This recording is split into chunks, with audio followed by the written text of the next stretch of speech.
Okay, so let's continue with Kant. We learned last time. Now, it's been more than a week, so maybe you want to go back to the previous lecture and remind yourself a bit what was said there. If you did the reading for today, then you should be in a decent position to just pick up and continue, but you might want to go back and listen to a bit of that lecture in order to situate yourself so you can um, maximize your benefit, right, from today and as we go forward. So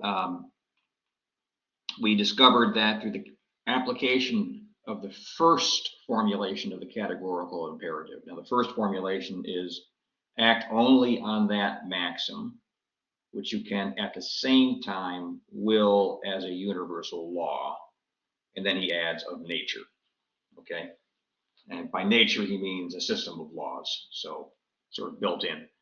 Act only on that maxim, which you can at the same time will as a universal law of nature. So if you will to make money by telling a lying promise, okay, you're going to get yourself involved in a contradiction. I'm skipping all the reasoning, just getting right to the conclusion so we can move forward. What's the contradiction? You're willing to gain money, but you're also willing into existence a world in which everyone would agree with you that it is reasonable to tell a lying promise in order to gain money. So by willing into existence and actually partially constituting the existence of such a world through your act of will and your corresponding action, you are willing not to gain money. Follow? Because in such a world, no one would believe your lying promise and you would not make anything. You would not profit anything. Okay? And so telling lying promises involves a contradiction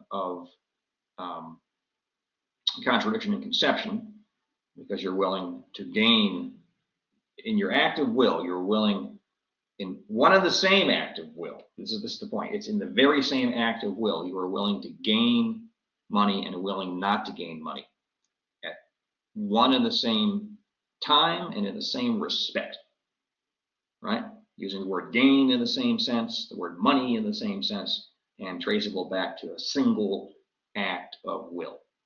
Okay. And similar arguments can be put forward concerning murder and theft.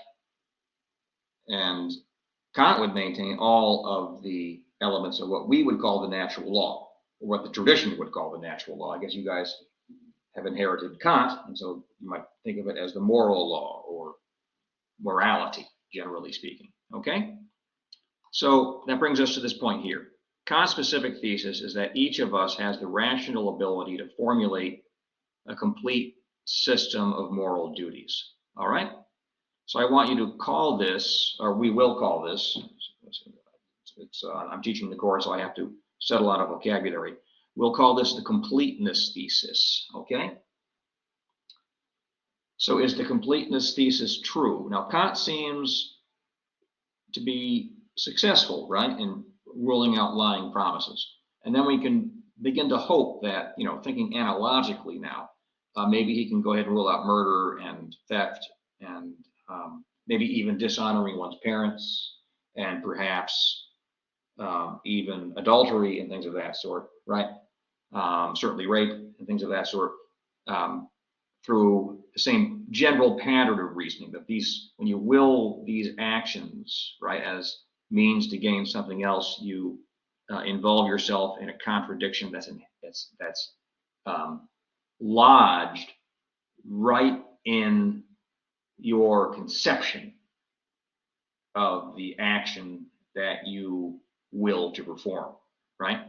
Okay, we can't go through all those alternative lines of reasoning. It took us an entire period last time just to do one. But if for every single moral duty that we all feel obligated to recognize, right, for the vast majority, right, of persons feel obligated to recognize putting the 3% of the population that's on the sociopathic spectrum to one side. Okay, so we get 97% of the people to agree on the basic moral duties, right? Then Kant is obligated to show that he can deduce, right, the objectivity of those duties so as to offer us and justify for us a complete system of moral rules, okay? And he maintains he can do that, and that's his completeness thesis. He doesn't put it that way, but we have to call it something, so that's what we'll call it. All right, so, and if he can't generate every duty, then his theory is false, okay? It's a moral theory, guys. You say, well, Dr. Shipyard, you're being too strict. If he generated one duty, that's pretty good. Actually, I agree, that is pretty good. But what he attempted to do was provide us with a theory of morality, and that means a universal theory, right? Just as in physics, they provide us with the universal laws of motion, and Kant thought exactly this way because he was a student of physics, okay, Newtonian physics. So he wants to provide us with the universal law of moral self-consciousness, of moral willing, and moral action, right? Okay, I think that's clear enough. So sometimes he argues for duties in a simpler way than this long argument that we went through last week. If we helped, let me pause here for a moment. When he uses a simpler argument when he talks about a contradiction entering between two distinct acts of will, okay? What we rehearsed up here with respect to do not tell lying promises, and I would infer do not murder and do not steal, those involve a contradiction in one act of will. However, he believes that we have to pay attention to contradictions between distinct acts of will, and that you should not will anything that will, with necessity, sooner or later, involve you in a contradiction between distinct acts of will. It's an easier way of thinking about things than that long argument that we went through last week. So how about this one? Do you want to be helped at some point in your life? If you were to trip at the bus stop, would you want the person next to you to lend you a hand so that you didn't fall down and scrape your knees or whatever would happen? Are you grateful to your parents or whoever raised you for having changed your diaper and fed you when you were completely helpless? Okay, so yes, excellent. Now follow this. If we will to be helped at some point in our lives, and you just agreed that you do will to be helped or to have been helped at some point in your life, then we cannot consistently will that we all remain indifferent to another's well-being. Okay? You guys get that?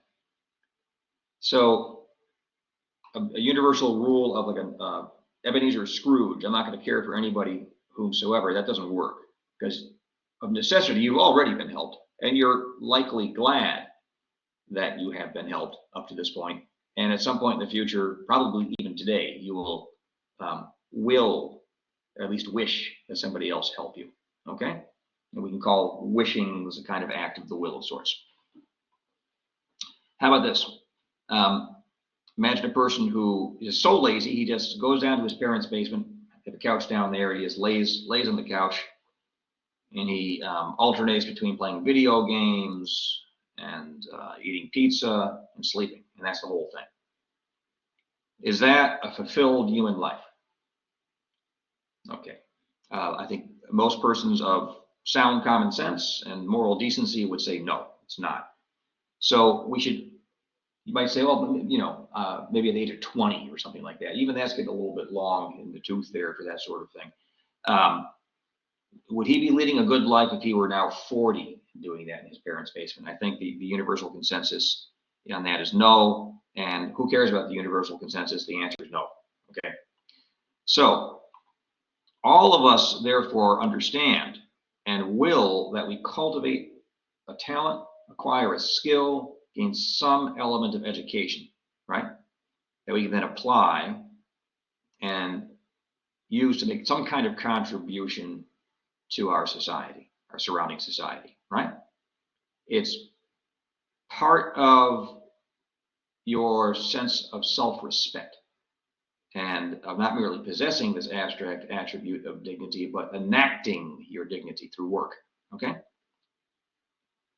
So, since we all will sooner or later to have cultivated one or another of our talents, then you cannot consistently will a pattern of laziness. Okay, so now we end up with this table here, and we end up with duties to self and duties to other people. And we can consider duties in two abstract ways. We consider them narrowly and widely. Widely gives you some room for deliberating on how you're going to act on the duty. What's a narrow duty is a strict prohibition, effectively.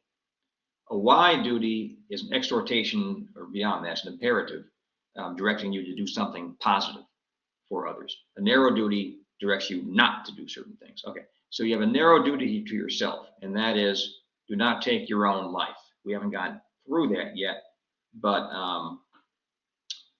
his argument there is that the only real motivation for suicide is self-love, but self-love of necessity posits self-preservation as one's end.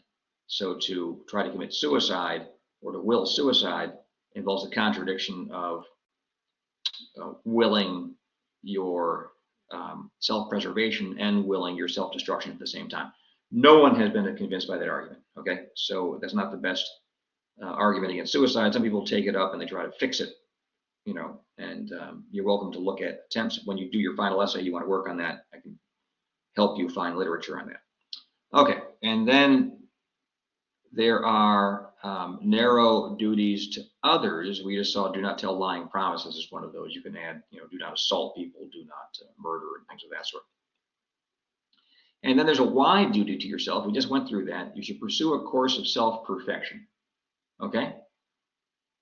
Now, by self-perfection, we don't mean you have to become a concert pianist and the best auto mechanic of the last 50 years, and get a job in journalism and become an investigative journalist and win a Pulitzer Prize, and you have to become president of the United States, because you can't do all those things. You can't fit all those into one lifetime. So you have to pick something and perfect yourself in that particular way. Now, I'll just give you a little framework for thinking about this. We'll leap out of Kant for a moment, because I want to make this course valuable for you. I want it to have value for you when you walk out, and you know, even while you're taking the course, and you can take things from the course and begin to use them to conduct yourself at your life, hopefully at a higher level, and be more successful at being happy and free. There are three ways of becoming more perfect. Okay, one of them is through gaining knowledge, and we gain knowledge for its own sake. You can put some time into studying quantum mechanics and spend your time contemplating the truths of quantum mechanics, or at least the hypotheses of quantum mechanics. It's a vexed area of knowledge. Maybe let's go to something less controversial than that. You can study chemistry, and there we have the periodic table of elements, certainly one of the great triumphs of science. And you can learn all about, you know, metals and so on and so forth, and the noble gases and whatever else is in there, and contemplate it. It's sort of a joy, right? Or you can just study higher mathematics, or just mathematics, and just perfect yourself in that way. So that's how you perfect yourself in the area of theory. And then you want to pursue moral perfection, acquire moral virtue and moral rectitude. Okay? And there's a third category of perfection, which is not included in the first two, because you can have quite a lot of theoretical knowledge and be virtually a moral sage of some sort, or a moral saint of some sort, and still not know how to sew a button onto your shirt. So you have to acquire some skills. You guys follow me? That's the third way in which you become more perfect. And so you learn how to work the blowtorch, and you do learn how to sew a button onto a shirt, even learn how to stitch a shirt, right? So on and so forth. Maybe do some gardening and whatnot, and cook a meal so that it actually tastes good, right? Okay. So much for that. You can pursue theoretical knowledge, moral perfection, and a kind of technical perfection, or perfection in the area of skills and crafts. All right, so now you also have a wide duty to others, and that is to help them. We saw just above the argument for that. So with respect to the rule to benefit others, okay, I think we have that. Let's go to 6 here. All right. So in the ability to formulate, to know, right, to will, these are three distinct actions here, right, that occur in your mind. These are acts of the mind. To formulate, to know, to will, and to subordinate oneself to universal laws of morality. Each of us possesses the attribute of dignity. Okay? That is, you possess the dignity ultimately of a legislator. That's Kant's insight here. The legislator, the lawgiver, he possesses a certain distinctive dignity. And he's thinking of Jean-Jacques Rousseau, by the way, but that's an historical note. If you look at Jean-Jacques Rousseau's social contract, he gets the idea from there. So this leads us to the second formulation of the categorical imperative, the formula of ends in themselves. You can even say the formula of beings who possess dignity, okay? An end in itself is a being who possesses dignity. Those are virtually, actually interchangeable. I'd say they're just interchangeable. So here it is. Always treat the humanity, whether in oneself or in another, never merely as a means, but always simultaneously as an end in itself, right? So obviously in an economy, in an economic system, we have to use one another as means. You're using me right now as a means to gain an education and to get a degree that you can then use to get a better job, or at least some kind of job, right? And I'm using you for an income. We have to use one another, but we should never use one another merely as means, right? So we treat one another with respect. If we see that another person in the class, if this were a live class, right, is in need of help, we do what we can to help the person, and so on, okay? So if duties are an end, it is because it is rationally necessary to act on them, on pain of contradiction, right, from the first formulation. And thus the acting on them and the being capable of acting on them are both ends. Okay, so Kant is not a teleological thinker in the way that Aristotle and St. Thomas Aquinas are. So we should talk about that. Remember, teleology is the doctrine that there are ends indwelling in things, okay? So the end of the seed is to become the corresponding type of plant. It could be a fern, it could be an oak tree, right? That's the end built into the seed. Also, there are parts of living things that have inbuilt ends or functions. So the end of the eye, not its destruction, but its end, its purpose, if you like, is to see, right? Okay. So for Kant, acting from duty is the end of the human being, all right? It gets a little bit more complicated than that because he'll introduce autonomy later. We'll get to that. But at this stage of the argument, he's putting forward acting from duty, for duty's sake, right, as the end of the human being. Okay, so duty is an end. Acting from your consciousness of duty for the sake of duty is an end.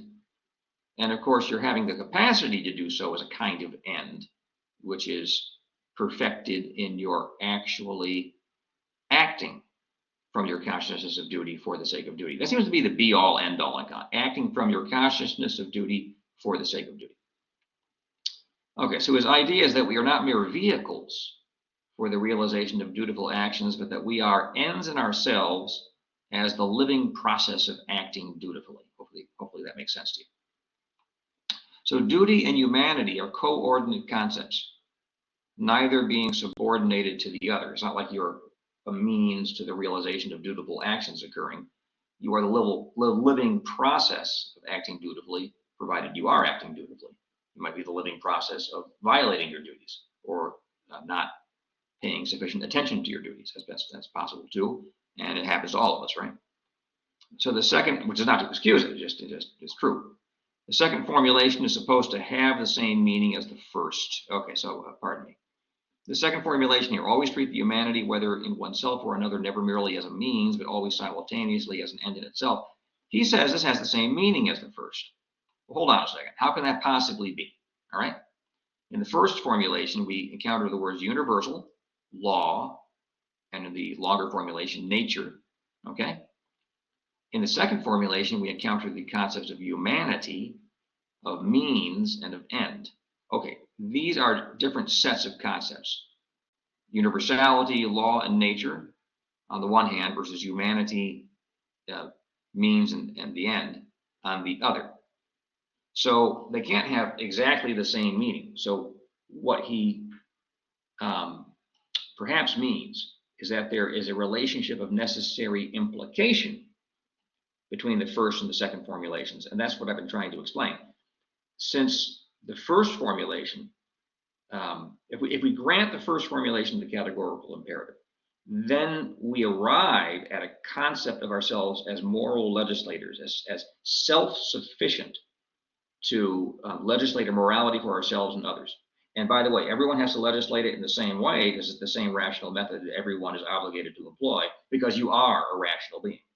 Being a rational being means you are obligated to conform to the norms of reason. And being so obligated in applying those norms of reason to the area of morals, you're obligated to reason things out consistently and consequently to their ultimate conclusions.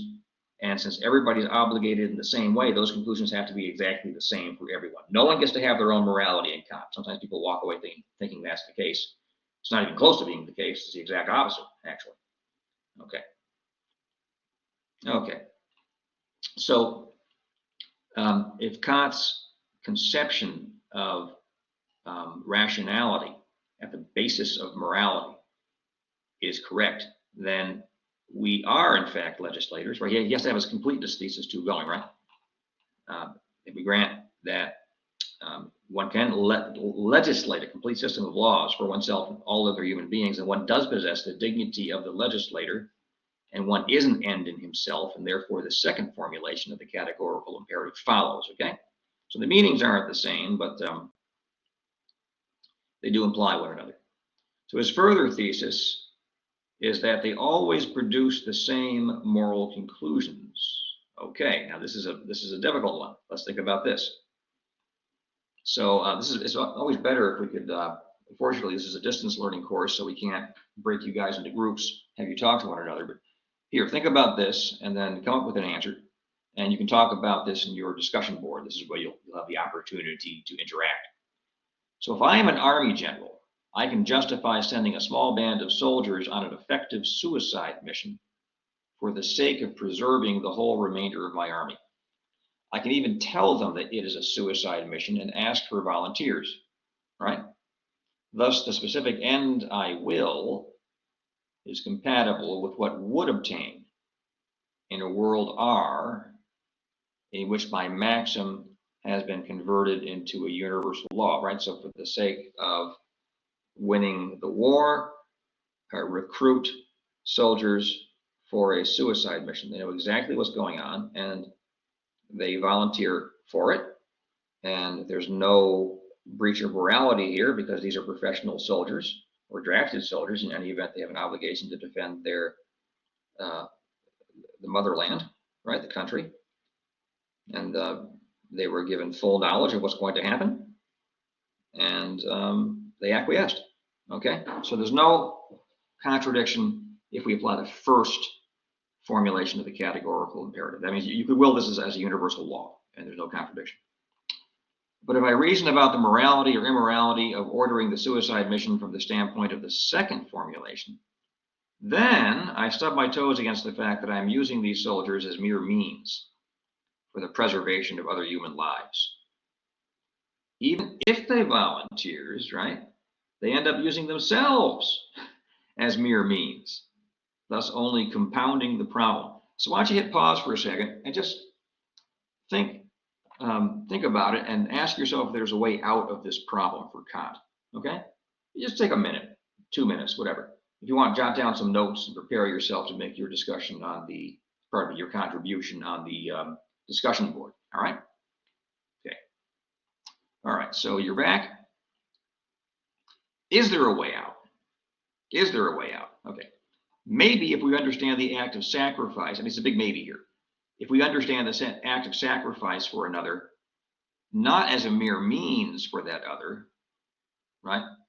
Maybe that grammar is not very helpful. If we understand the act of sacrifice as not using oneself as a mere means, right?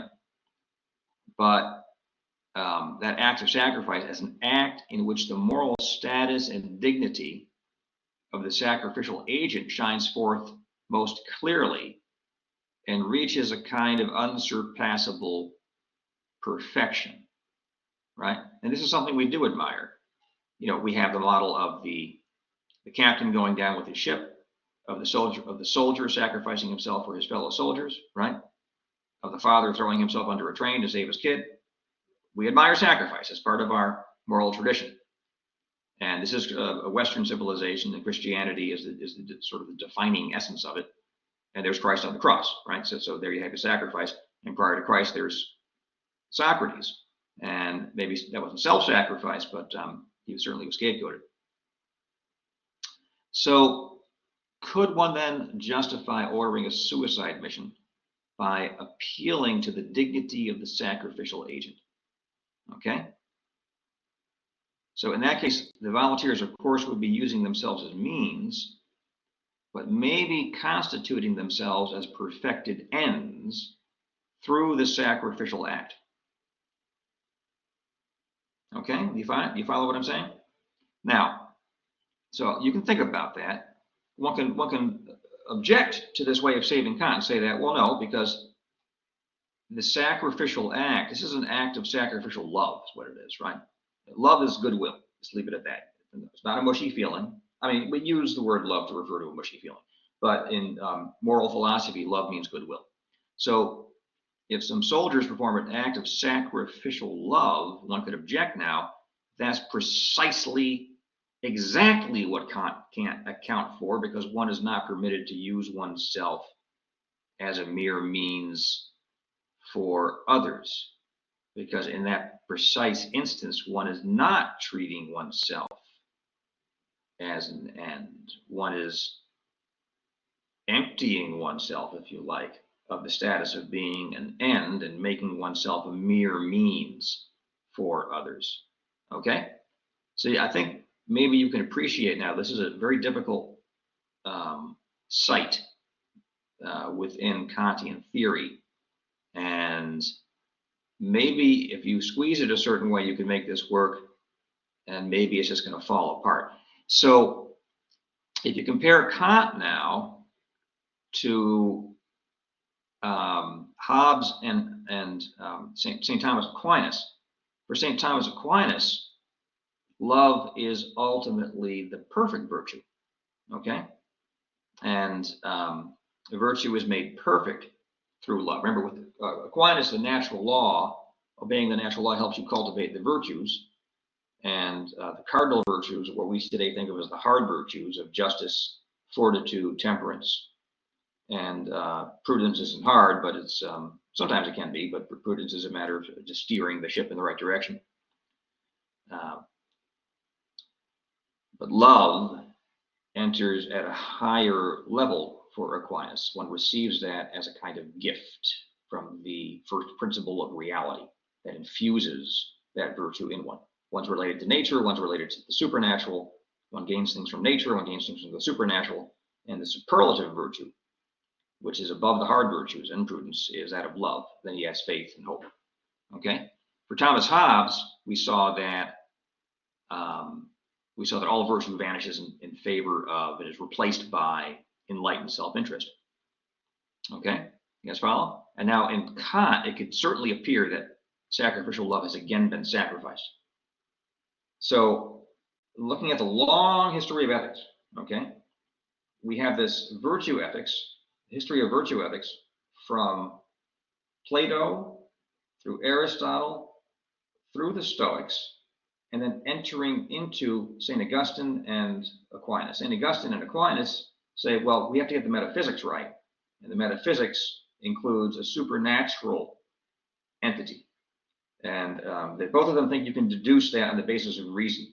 Looking at your discussion board, some of you think that Aquinas and, not Aquinas, Augustine is off. Maybe Aquinas is off because they put too much emphasis on faith.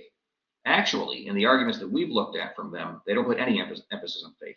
They put all emphasis on reason. Okay? They think we can deduce the existence of a supernatural being whom we call God. And then they add, once you have done that, you can actually enter into a real relationship with that being. And at that point, you can receive gifts which are beyond any ability on your part to give yourself or to arrive at through reason, or to cultivate through interacting with people through natural mechanisms.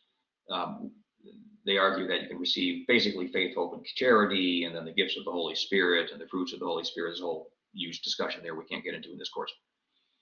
So we begin with virtue ethics in antiquity. We get a virtue ethics with a supernatural infusion with Augustine and Aquinas. And now with Hobbes, we sacrifice the entirety of virtue ethics, okay? And with Kant, one can argue that there is still a kind of sacrifice of traditional medieval morality, at least, going on, and that is the rigorous exclusion of sacrificial love from the economy of moral discourse. And it's not an accident. Augustine and Aquinas have a God-focused, but also community-focused ethics, as did Plato and Aristotle. Hobbes has a rigorously individualistic ethics. Kant, likewise, has a kind of individualistic ethics. You guys follow me? For Hobbes, the individual is first, and then he forms a community through making a promise with others, entering into what we today call social contract following Rousseau, and then binding himself to act in accordance with justice as enforced by the sovereign. Okay? And with Kant, the individual comes prior to the community as well. The individual suffices for himself, for herself, to be a moral legislator for all human beings. Okay, so much for that. You guys think about that. Now we get to the third formulation, and that is the kingdom of ends. Well, since everybody who is a rational agent is an end in himself, we have to keep this formulation in mind. Always act as if you, in your willing, always act as if you, in your willing, were legislating for a kingdom of ends. So I have an extra U in there for some reason. This formulation simply combines the first two. So it, at least, is identical with the first two compounded. Okay. So there's some objections people have made to Kant. Let's go through some of these. Maxim. In order to play soccer, we're at CCRI now. Go to the CCRI athletic field, okay? So if you universalize this, there would be several million people on the field, and no one would play soccer. Thus, one would will to play soccer and not to play soccer, and that's a contradiction. Now, the problem here is that there's nothing morally objectionable about your going to the CCRI athletic field and playing soccer, provided you don't kick other people off. They're there already. So that would mean that Kant's theory is too strict. It rules out things that are morally permissible, and everyone admits they're morally permissible.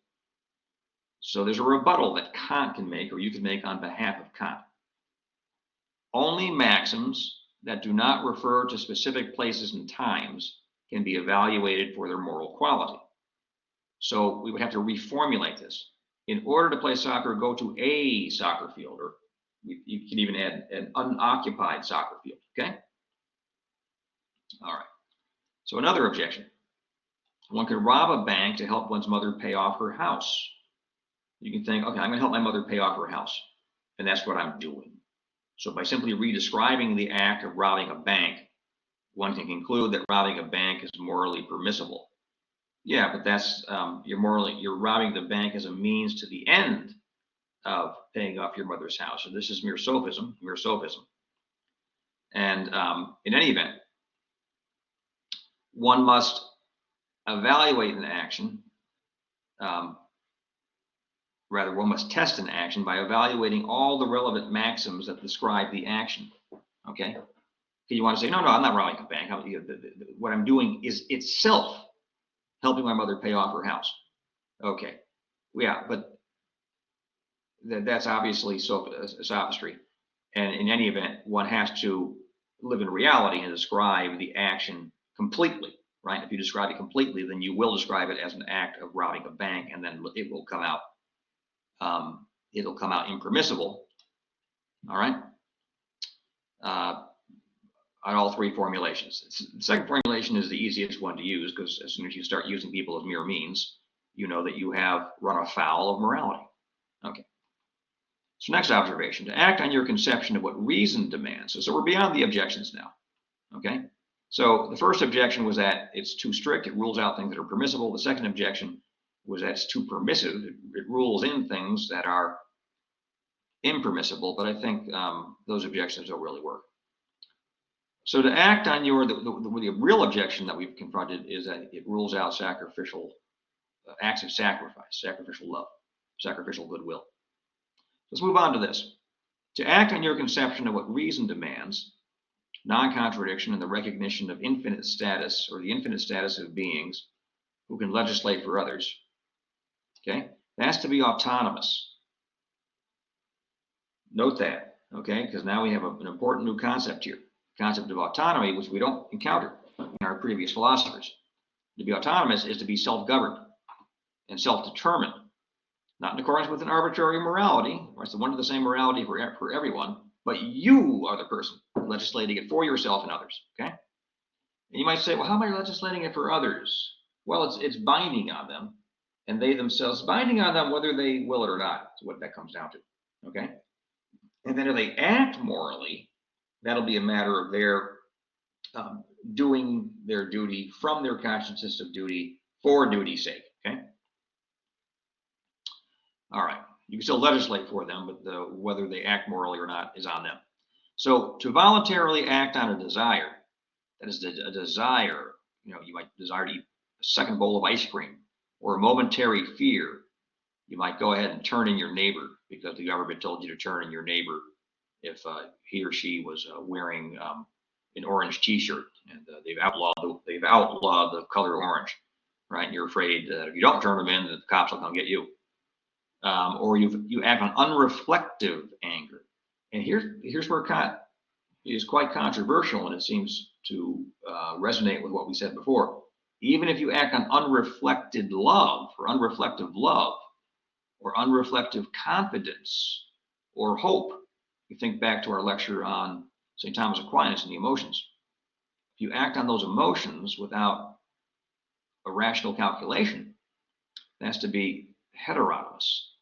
And that means being other governed, other determined. So there are two choices for Kant, being self-governed or being other governed, being self-determined or being other determined, okay? You say, by other, we don't mean by other people, okay? We mean by something other than your own reason. I had the occasion to say that for Aquinas, the passions are what we have in common with animals, with a horse or a dog, okay? And so from this point of view, for Kant, your animality is something that is your other within yourself, so to speak, right? Aquinas has a more integrative view. The animal component of your nature, for Aquinas, is part of your nature. And it should be integrated with your reason, and they should work hand in glove, right? So for Aquinas, ultimately, you should acquire virtue so that you effortlessly act virtuously. For Kant, in the groundwork at least, for Kant, it seems as if the best one could ever aspire to be is to be self-controlled, right? One can never actually become virtuous. Now, he does talk about virtue in a later book, but it's really, really hard to justify a strong doctrine of virtue with Kant, given that there's this division in him between your reason and your passions. And if you act on your passions, if those are the motivating factor in your action at all, that automatically makes your action heteronomous. Okay? Not necessarily immoral, right? This is a different distinction, because you might act on a passion, okay? Now you're heteronomous, but the passion is causes an action which is morally permissible, right? You follow that? But if you act from a passion, then your action is not morally commendable. It can't be. The only morally commendable action is one done from duty for the sake of duty. All right? Okay. So number 9.1. whether one is autonomous or heteronomous doesn't make any difference. One is always free. Because if you're acting from your passions, you are freely allowing that to occur. Your power of freedom remains. All right?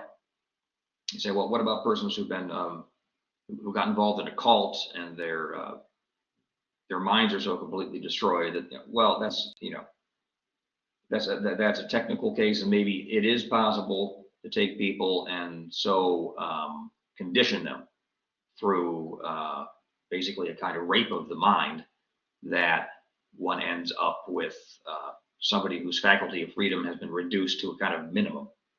And then they have to put those persons through a deprogramming, right? A deprogramming regimen in order to bring them back to the condition where their will is activated again. Okay, so put those people to one side.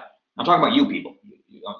I assume the persons I'm talking to right now are not members of a cult and you haven't been brainwashed and reduced to unfreedom.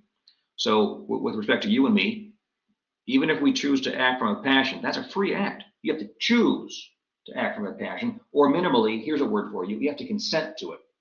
Maybe you have a strong passion. You're like, oh, let the passions rip. Let them rip. Whatever happens, happens. I didn't make myself. Here they are, and I got to satisfy. I got to be happy, and I'm just going to do what I can to satisfy these passions. And perfectly frank, your freedom is definitely involved because it might even be true of the cult member. When the passion tells you what end to achieve, you have to choose a means to do it. Right? You follow? Okay. All right. So that's good enough. So looking at matters this way, one can see that the end of human existence is ultimately to be autonomous. Now, that's a difficulty. Now we have two ends in Kant. One end is to do your duty from the consciousness of duty for the sake of duty, right? And the second one is to be autonomous. Okay. So if you are doing your duty for the sake of duty if you are doing your duty from your consciousness of duty for the sake of duty, you're definitely being autonomous in that particular instance. But those are not quite the same concept, are they? I mean, because if you're being, the concept of autonomy is being self-determined. Now, Kant has defined autonomy in such a way that can only take the form of your conducting yourself morally. Okay, so maybe it's not a serious problem, but it's something worth paying attention to. In any event, let's shift our focus for a second here, okay? So he's introduced this idea of autonomy, which you haven't seen before, and which you probably like, to be perfectly frank, because I think most of you were raised to a desire to be self-determining and self-reliant and, frankly, autonomous, right? So, I mean, this is where we get this vocabulary. So this idea of autonomy seemingly replaces the other concept we've been working with throughout the entire course, that of happiness, okay? Okay, but I want to say this is a mere seeming.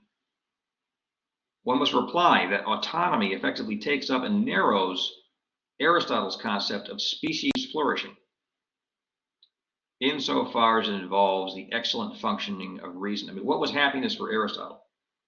It was an excellent functioning of reasoning. What's the aim and end of human existence for Kant? It's an excellent functioning of reasoning, right?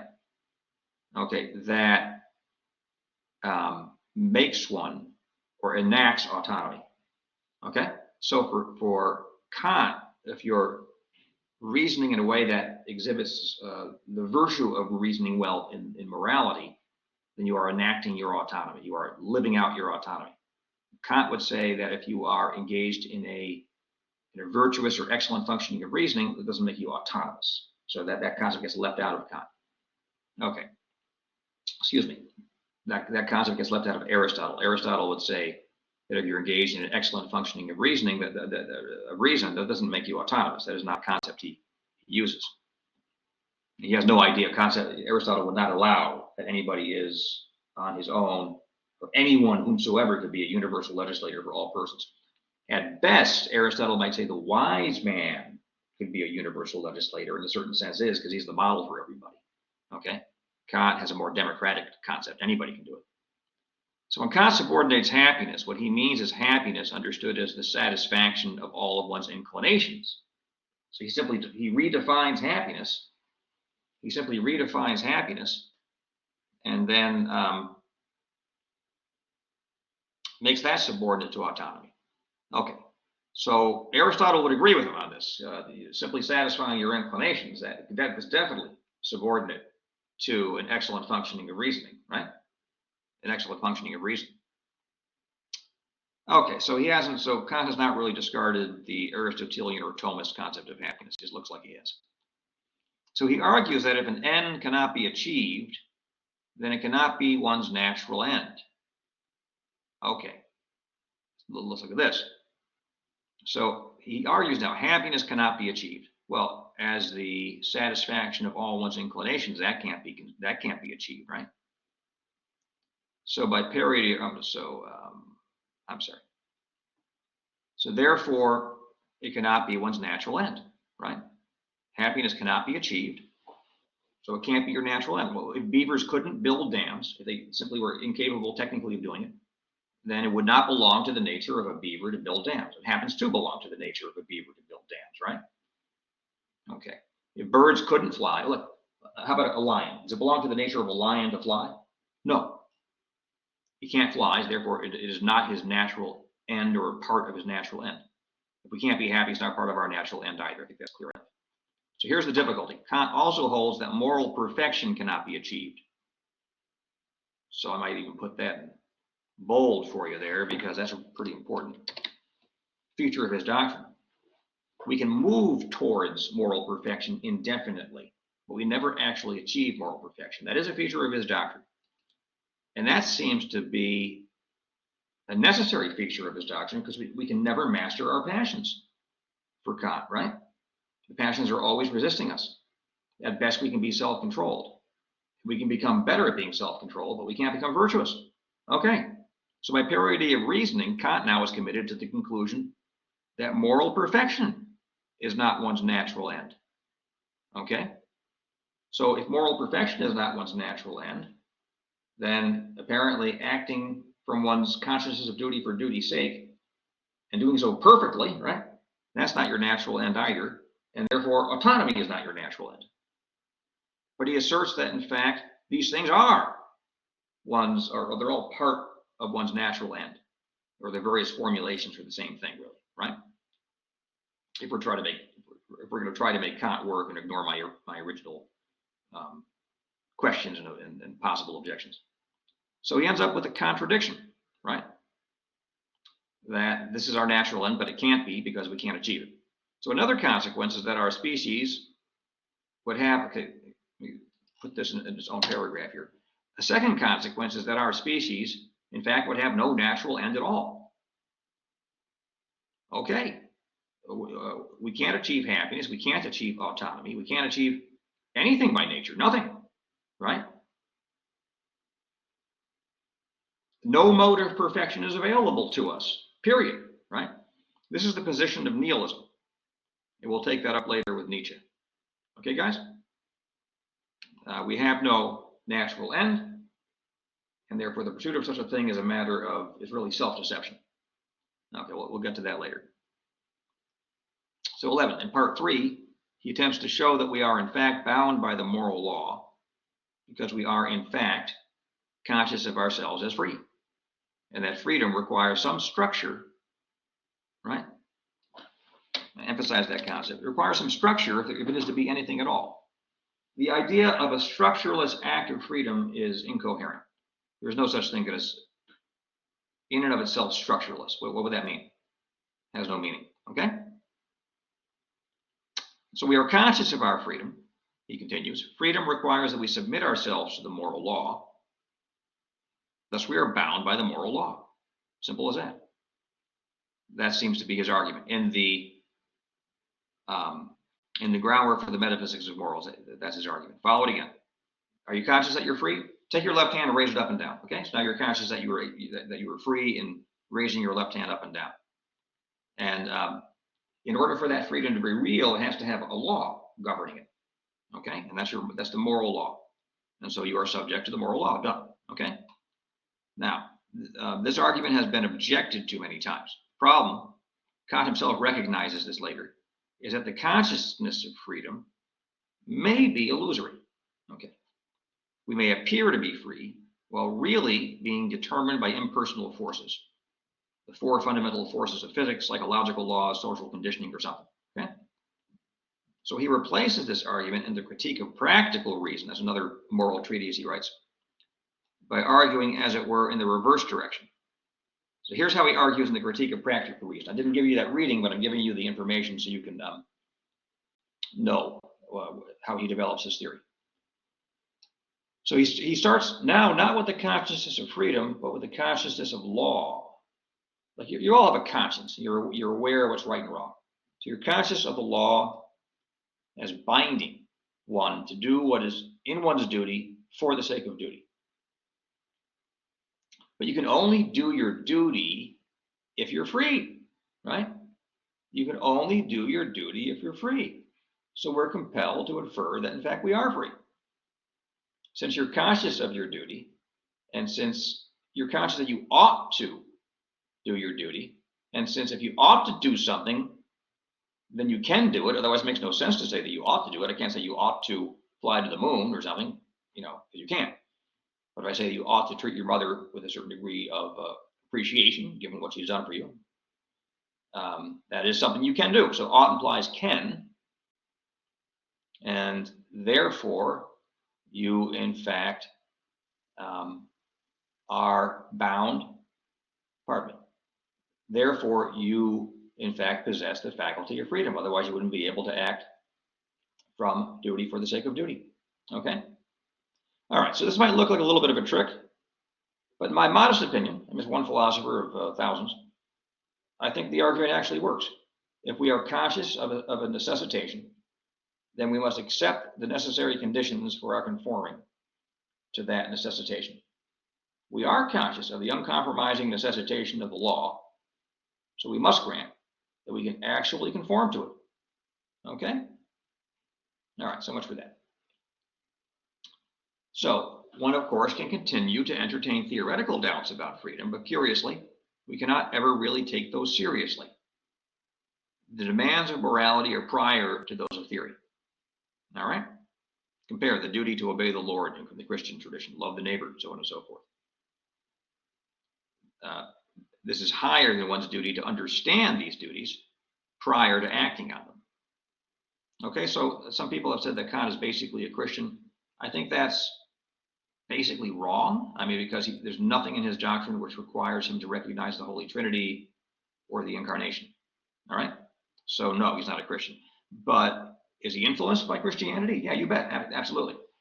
And there's a certain kind of emphasis upon righteousness as first, and wisdom, which is good, second, right? In the Christian tradition, you have to pursue righteousness and holiness first, and then wisdom will come as you do that. I mean, they grow together, of course, but the emphasis is more on righteousness and virtue and holiness. Okay. With Kant, it's very similar, right? You have to do your duty for the sake of duty, period. And as far as theoretical wisdom, you're mastering quantum mechanics and chemistry and things of that sort. That's nice too, but that's not absolutely essential for your realizing your natural vocation, so to speak. I'll take a concept from Fichte. Your natural vocation is to be autonomous. Okay, I think you're getting the picture with Kant by now. So in this course, we have emphasized the background metaphysical and epistemological doctrines, right? We saw that Plato is an atheistic supernaturalist. We saw that Aquinas and Augustine are theistic supernaturalists. We saw that Hobbes is, for all intents and purposes, an atheistic naturalist, and that the Stoics were, and there's still a couple of Stoics walking around, actually it's enjoying a resurgence, and that Stoics are theistic naturalists, okay? And those are the four basic metaphysical positions that are available. There are various ways of tweaking them. And there's a later attempt to get out of that fourfold, as it were. We're not going to be talking about that in this course. It's Heidegger attempts to get out of that. Now, Kant tries to also avoid those four alternatives by adopting what I'll call a transcendental skepticism. He says, well, I can't know which of those four is true, so I'm not going to bother trying to answer that. And that's why he began with a certain fact of consciousness. he begins the groundwork with the consciousness of one's duty, and then later in the Critique of Practical Reason, he makes that the first premise for deducing that we're free, right? So it's with Kant, you're always beginning with your consciousness of duty, but it's within your consciousness. Since we can't know what's really real, we're stuck simply considering what we can be certain of in the sphere of consciousness, and we can be certain that we have a conscience and that our duties are our duties. Okay. So let's see. I mean, here I emphasize he really is interested in this question of what's really real. He spent most, the first part of his life, first half of his life, trying to answer that question. But then he distinguishes himself from his predecessors by saying that the basic metaphysical question cannot be definitively answered. Okay. In the language of this course, he adopts the position of formal skepticism, right? P or not P. You remember, you go back to the slides at the beginning of the course. So let's think about Aquinas versus Kant. Aquinas begins with the principles that we are in direct cognitive contact with being, and that being is intelligible. Okay. He adds the principle that a being, insofar as it is rightly desired, is good. So you're in direct contact with beings, and you can apprehend them as good. Okay, that's what that means. From these three basic principles, right, that you're in contact with being is intelligible, and being is good, Aquinas arrives at the doctrine of the six basic goods, which you're familiar with. Also the natural law necessary to achieve the six basic goods, and the cardinal virtues, and the 60 subspecies. If you read him carefully, you see there are 60 of them that form the moral substance of the basic goods, and the natural pleasure that accompanies acting in accordance with virtue. Okay, so that's Aquinas. You use him as a kind of control so we can get a more precise take on Kant. Kant affirms that to be is to be intelligible. He agrees. He denies that we are in direct contact with being. That's the part that's where he differs with Aquinas. Okay, he denies that right there, and he likewise denies that we are in direct contact with real basic goods. Okay, I'm going to emphasize these concepts. I want you to tuck away. Hence, he denies that we can build an ethics on the foundation of our conception of basic goods. All right, guys, so you see how these philosophers move in different directions, why they move in different directions. But for Kant, this does not foreclose on the possibility of ethics. In place of basic goods, he proposes the interior cognition of duty as a new foundation for ethics. Okay, you got that by now. In fact, how things stand with Kant is a bit more complicated. He grants that there are immaterial concepts, so he in fact rejects naturalism. Okay, it gets a little complicated. Stay with me. He rejects naturalism, whether it be theistic or atheistic. That is, he doesn't think things are just matter, let's put it that way. He never seems to have considered the Platonic position of atheistic supernaturalism. What he does do is direct his fire against the version of theistic supernaturalism formulated by Gottfried Leibniz and his disciple Christian Wolff. Okay? I don't know how to say that in German, do I? Christian Wolff and Gottfried Leibniz. Gottfried Leibniz invented the calculus, by the way, the branch of mathematics everyone studies. And Wolff was his follower. And these Leibniz, for his part, he never formulated an ethics. Okay. Now, it was Wolff's presentation of Leibniz in his scholastic treatises that Kant studied and taught. So Kant criticizes the Leibnizian rational proofs for the existence of God, of the soul, and of freedom. So Leibniz thought he could prove that God exists. He offers a version of the ontological proof. God contains the very concept of existence, therefore he cannot not exist, okay? Because he is existence. You can think about that. People still take that seriously, by the way. Leibniz likewise thinks he can prove the existence of the soul, and likewise of freedom. And those arguments they're too involved for us to get into here. At the same time, Leibniz argues that we have a right to continue to believe. I'm sorry, I'm wrong about that. At the same time, Kant argues that we have a right to continue to believe in all three of the above, God, the soul, and freedom, on the basis of faith. Because when he said, well, I don't know what the nature of reality is, it's either P or not P, right? It's one or the other, I don't know. But precisely because we can approach this with an open mind, it's one or the other, we have a right to faith. You follow that? That's where people think he's sneaking in Christianity. But when you actually read his religion within the limits of reason alone, you find out he's not a Christian. So he Kant criticizes the proof of the existence of God, for the existence of God, by arguing that being is not a real predicate. Okay. What he wants to maintain there is that there is no such thing as a property of existence. Okay, so one cannot, if there's no property of existence, one cannot prove that God exists by appealing to his possessing, with necessity, the attribute of existence, because there is no such thing. Okay, but now that has to be shown. He simply asserted that being is not a real predicate. Well, how do you know it's not a real predicate? Let's say you have a muffin. The muffin exists. And in metaphysical lingo, we'd say it is, it has being at that moment. Now you eat the muffin, you digest the muffin, you integrate the muffin into your body, and so on and so forth. The muffin no longer exists. Now there seems to be some difference there, right? At one point the muffin existed, it had being, and later it didn't exist. So there's a difference between being and non-being. So it would seem that being is a real predicate after all. So Kant has to convince us, doesn't he? Okay, let's see. So Aquinas actually agrees with the claim that the appeal to the attribute of existence does not prove that God exists. That's because of Aquinas' methodology. What's his methodology? You assume direct contact with sensible being, and from that you argue that God exists. You don't assume direct contact with supernatural being, until, of course, you are given the gift of faith. But the gift of faith, that's not a philosophical argument. That's a spiritual relationship. Okay. But Aquinas affirms that existence is in fact a real attribute of God. Okay, that's where Aquinas differs with Kant. It's a real attribute of God, though you can't prove that God exists by appealing to it, because we have to begin with sense perception. So Kant, to be fair, does not deny that being can be an attribute of a thing.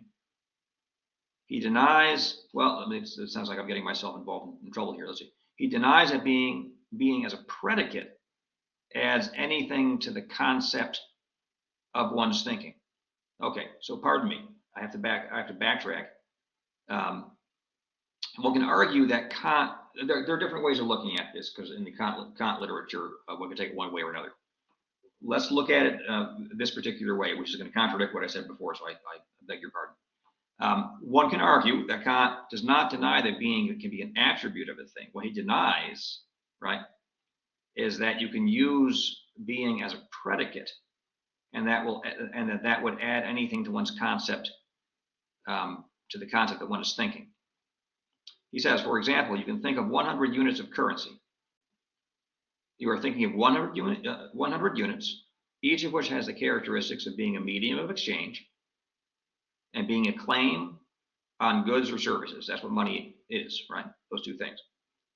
Now add the third characteristic. These units exist right there in front of you. Okay, do you see them?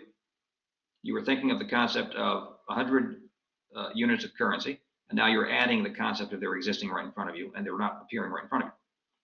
So the fact that you do not see them shows that existence is not a predicate that can determine whether a thing exists or does not exist.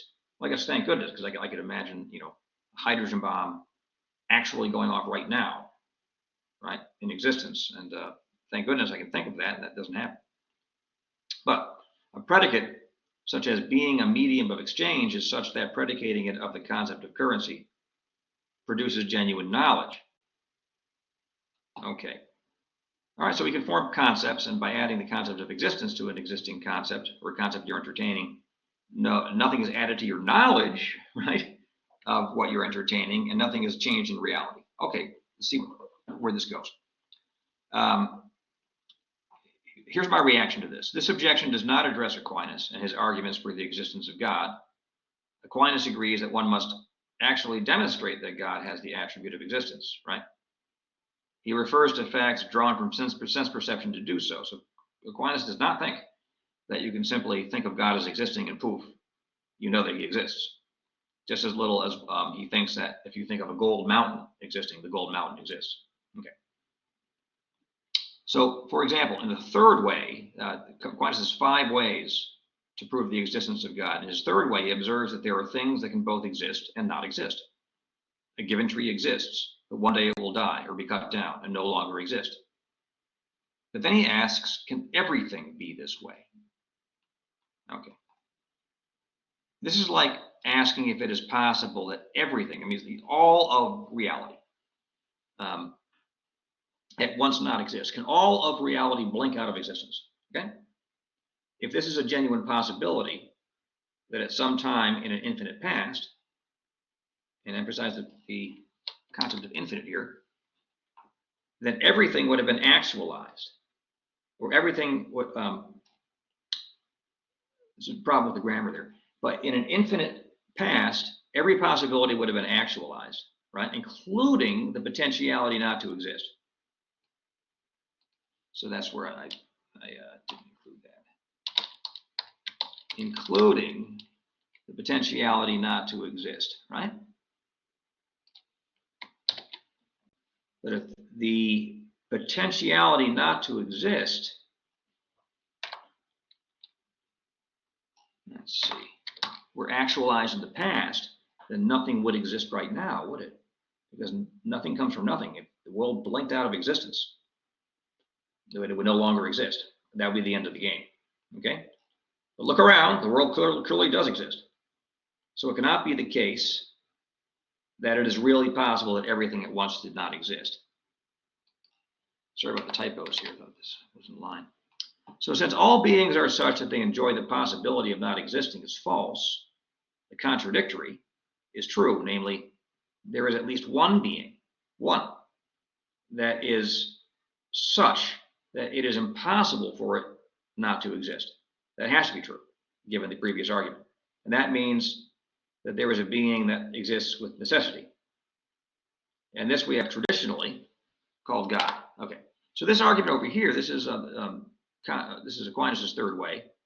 I gave it to you in a paragraph. People write, 10 to 50-page journal articles on this and parse it very closely. But I just have to make you aware of it, and then you can follow up on it if you want.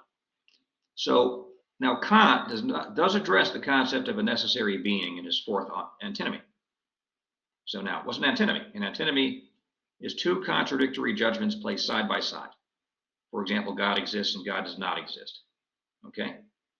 He argues that a necessary being that is outside of the interlocking system of causes and effects could play no causal role with respect to that system of causes and effects. So our own universe is a system of causes and effects, right? It's an interlocking system. And he says that's automatically closed. Okay.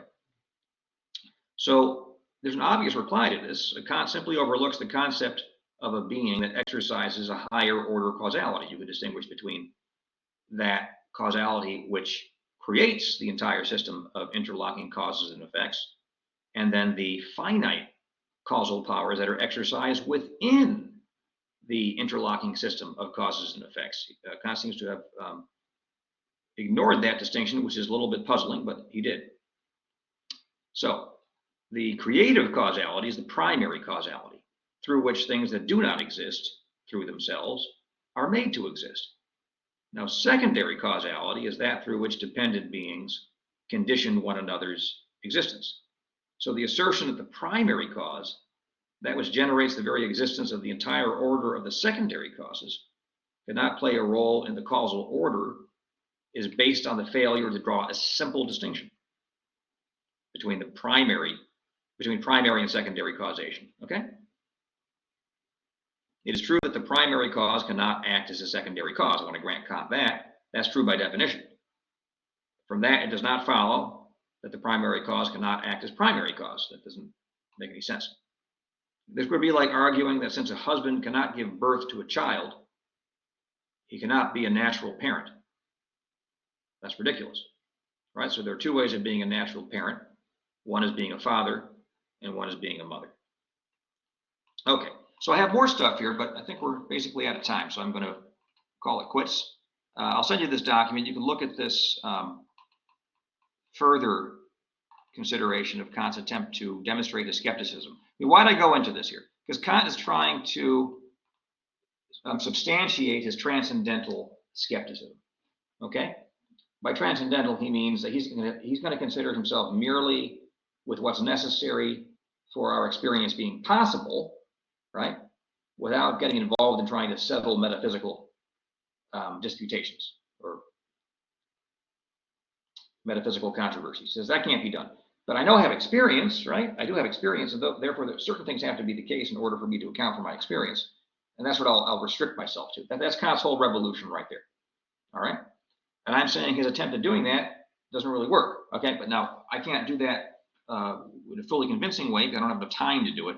I just want to kind of season your mind with a certain way of pursuing the matter. And I would encourage you, particularly if you go on and study some more philosophy, to go ahead and put Aquinas and Kant in dialogue, and particularly look at this question of the existence of God, and see what you can make of it. Okay? And remember, in philosophy, the whole question of God is irrational. It's a question of reason, whether he exists, whether he does not exist, and whether we can demonstrate one or the other on the basis of reasoning, independently of faith, hope, and charity, right? You get the faith, hope, and charity, you're into religion. That's another level. All right, folks. So let's call it quits, and I'll put up your assignments, and I'll speak to you later in the week.